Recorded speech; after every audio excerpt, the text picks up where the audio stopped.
Assalamualaikum warahmatullahi wabarakatuh. Saya Erviana Eka Susanti, CGP Angkatan 9 Wonosobo. Berikut akan saya paparkan koneksi antar materi modul 2.3 coaching untuk supervisi akademik. Koneksi antar materi adalah penguasaan pemahaman calon guru penggerak terhadap materi yang telah dipelajari dengan mengaitkan materi awal sampai dengan materi yang terakhir. Tugas koneksi kali ini adalah meninjau ulang keseluruhan materi dari modul 2.1, modul 2.2, dan modul 2.3 untuk disimpulkan korelasinya. Pemikiran reflektif saya terkait pengalaman belajar di modul 2.3 adalah bahwa coaching merupakan segala kegiatan mendengarkan aktif dan membantu coach merefleksikan diri sekaligus menemukan solusi diri. Keterampilan coaching perlu dimiliki para guru untuk menuntun segala kekuatan kodrat atau potensi agar mencapai keselamatan dan kebahagiaan sebagai manusia maupun anggota masyarakat. Pada modul 2.3 ini saya belajar tentang bagaimana melakukan kegiatan supervisi menjadi sesuatu yang bermakna dan bermanfaat untuk peningkatan kualitas pembelajaran. Melalui alur tirta dan teknik rasa, saya bisa melakukan kegiatan coaching dengan lebih berbobot dan menjadi mitra penuh bagi coach. Ada 5 indikator dalam pemikiran reflektif: pengalaman atau materi pembelajaran yang baru saja diperoleh, emosi-emosi yang dirasakan terkait pengalaman belajar, apa yang sudah baik berkaitan dengan keterlibatan dirinya dalam proses belajar, apa yang perlu diperbaiki terkait dengan keterlibatan dirinya dalam proses belajar, keterkaitan terhadap kompetensi dan kematangan diri pribadi. Yang pertama, pengalaman atau materi pembelajaran yang baru saja diperoleh.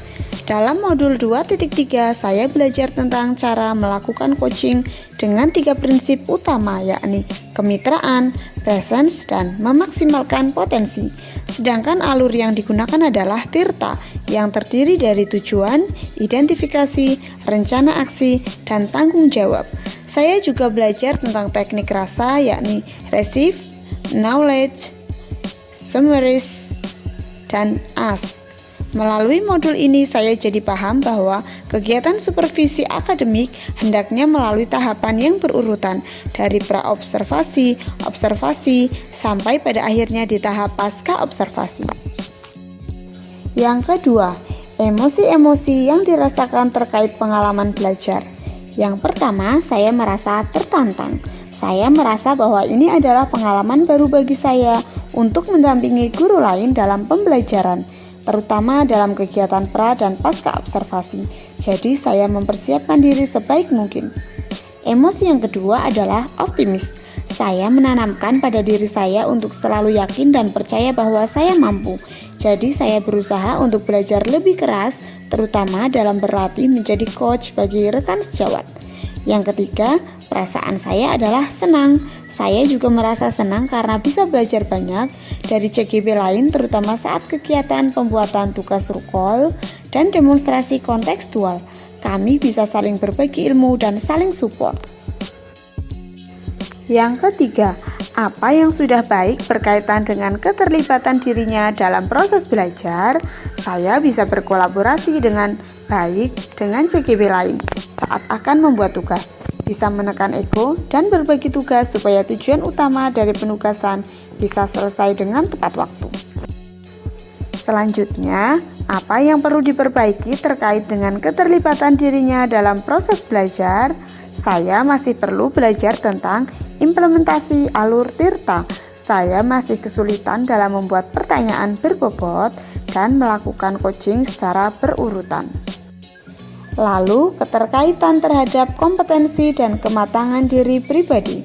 Yang pertama, saya merasa lebih paham tentang bagaimana seharusnya supervisi akademik dilaksanakan pada rekan sejawat dengan prinsip kemitraan.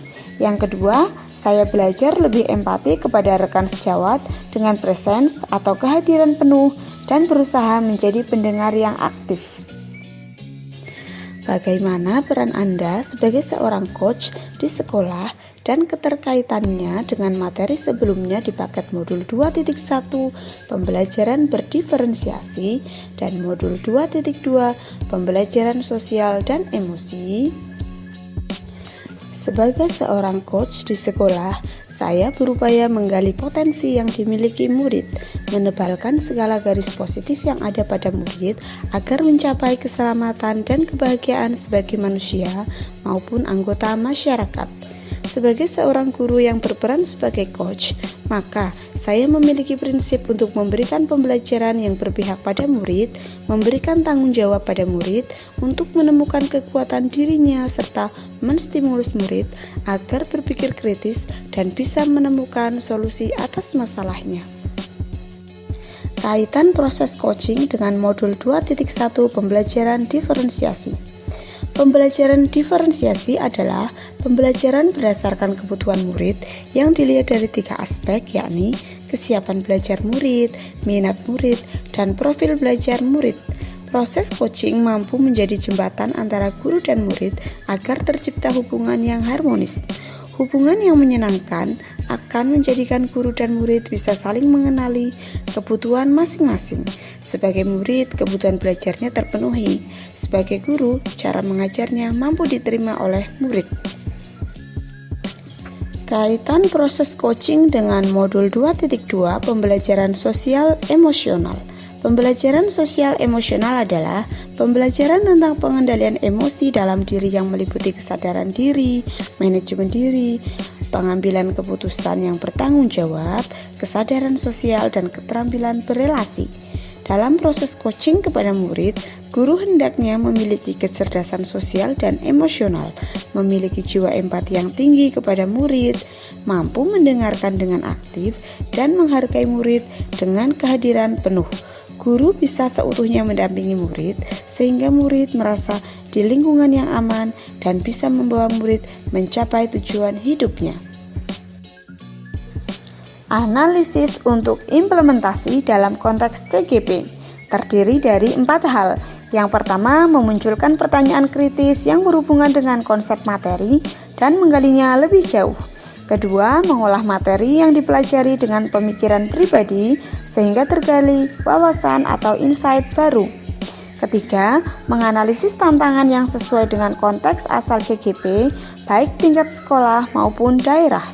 Keempat, memunculkan alternatif solusi terhadap tantangan yang diidentifikasi. Yang pertama, memunculkan pertanyaan kritis yang berhubungan dengan konsep materi dan menggalinya lebih jauh. Pertanyaan saya adalah, bagaimana cara menerapkan supervisi akademik di sekolah supaya bermakna? Maka menurut saya, satuan pendidikan harusnya melakukan sosialisasi terlebih dahulu kepada guru supaya guru mengetahui tentang kegiatan supervisi akademik, baik langkah yang harus dilakukan ataupun manfaat yang akan diperoleh, sehingga kegiatan supervisi mampu meningkatkan kualitas pembelajaran di sekolah. Yang kedua, mengolah materi yang dipelajari dengan pemikiran pribadi sehingga tergali wawasan atau insight baru. Kegiatan coaching mampu memberikan wawasan baru bagi saya dalam melihat supervisi akademik. Saya menjadi memahami bahwa coaching bukanlah sesuatu yang menakutkan, justru akan menjadi ajang refleksi bagi kita untuk memperbaiki kualitas diri demi memberikan pembelajaran yang baik bagi murid. Yang ketiga, menganalisis tantangan yang sesuai dengan konteks asal CGP, baik tingkat sekolah maupun tingkat daerah.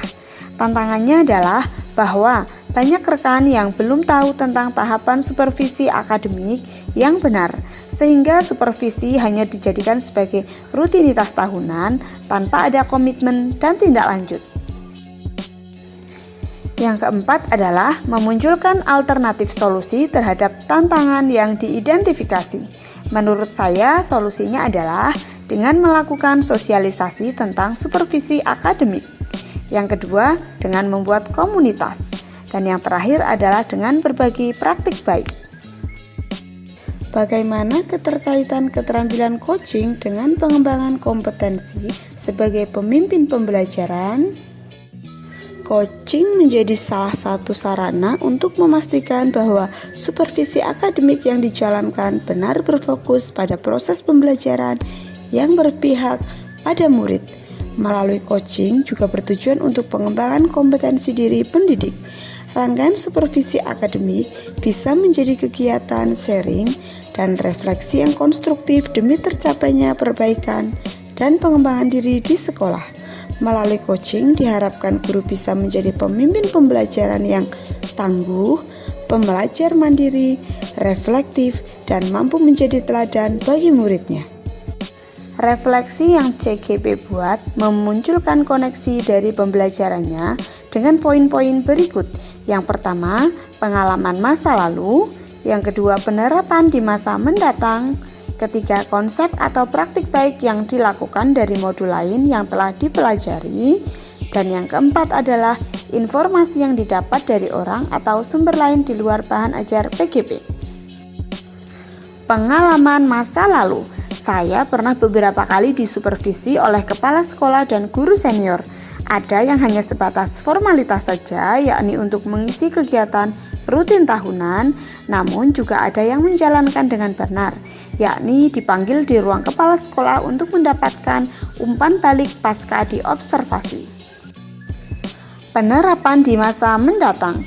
Di masa yang akan datang, saya mengharapkan kegiatan supervisi akademik bisa dijalankan dengan benar dan memiliki banyak manfaat bagi semua elemen dalam satuan pendidikan.